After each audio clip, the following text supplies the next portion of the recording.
रत्नागिरी जिल्ह्याचे नूतन जिल्हाधिकारी मनोज जिंदल यांनी आज आपला पदभार स्वीकारला असून यावेळी जिल्हाधिकारी यांचे स्वागत पोलीस अधीक्षक नितीन बगाटे यांनी पुष्पगुच्छ देऊन केले।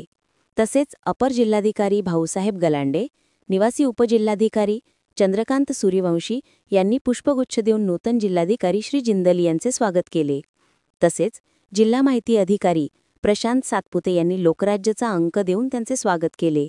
यावेळी त्यांनी सांगितले की जिल्ह्यातील टुरिझम तसेच विविध प्रश्न सोडवण्यासाठी लवकरच सर्व अधिकाऱ्यांबरोबर बैठक घेऊन सर्व प्रश्न मार्गी लावण्याचे बोलले।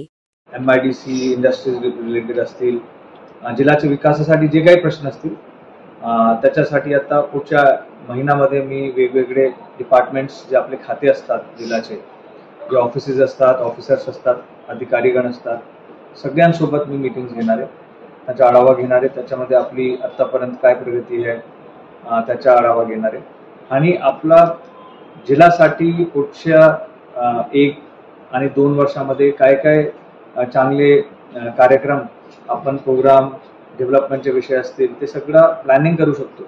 ते माननीय आपले सीएम साहेब, डेप्टी सीएम्स, माननीय गार्जन मिनिस्टर, आपले पालकमंत्री सामंत साहेब, त्यांचे सगळ्यांचे मार्गदर्शनामध्ये चांगलं प्लॅनिंग करून आपण टुरिझम असतील, इंडस्ट्रीज असतील, स्वच्छता असेल, आरोग्याचे विषय असतील, जिल्ह्यामध्ये एवढा मोठा ॲग्रिकल्चरचा पोटेन्शियल आहे, आपल्याकडे आंबे अल्फॉन्सो आहे, आपल्याकडे कॅशूज आहे, तर हे सगळ्या बाबतीत एक चांगलं प्लॅनिंग करून आपण एक प्लॅनिंग करणार आहे।